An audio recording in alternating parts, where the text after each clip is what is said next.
Some journalists covering the violence in Gaza are finding themselves in the middle of the Israeli bombings. Now they are becoming part of the story. Some media outlets claim reporters were the targets. Others say Hamas militants were using journalists as human shields. Let's talk about that and the bigger picture of what is going on there and how it's being covered with Judith Miller, a Pulitzer Prize-winning investigative reporter who has spent a great deal of time in the Middle East. She's also a Fox News contributor.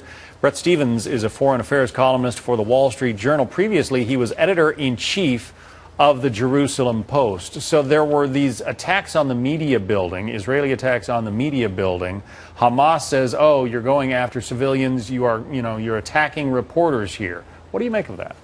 Well, there was one reporter who apparently was injured who worked for Al-Aqsa Media, which is a branch of Hamas. So it's hard to call him a journalist when he's working for a terrorist organization. Then there is a building, I've been to it, in Gaza where a lot of the foreign press operate.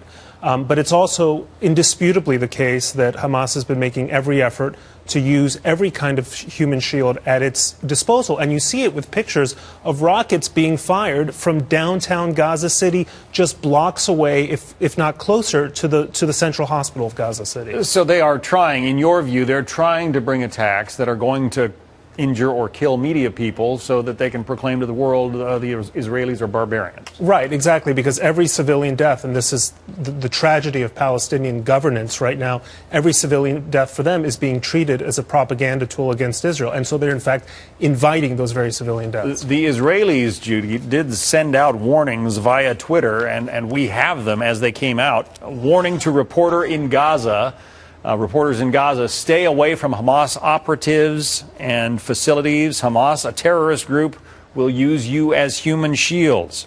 And then it says, minutes ago, we surgically targeted a Hamas intelligence operations center on the 7th floor of a media building in Gaza. Direct hit confirmed. And it goes on to say the Hamas terrorists weren't in the media building to be interviewed. They were there to communicate with field operatives and plan attacks. They say they're giving fair warning.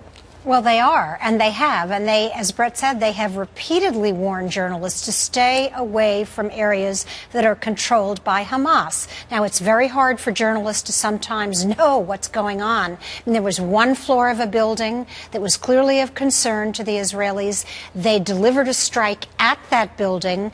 One journalist who was part of the apparatus, part of the Hamas media machine, was injured, but the others were not. And Sam Kiley of Sky News, who was also in the building, said he had no reason not to believe the IDF spokesman. Interesting, Bret, a take on this that we don't hear about is the reporting coming out of Gaza, which apparently is saying, oh, we are raining rockets down on Israel, they're running they're cowering in fear, and we are winning this battle, essentially.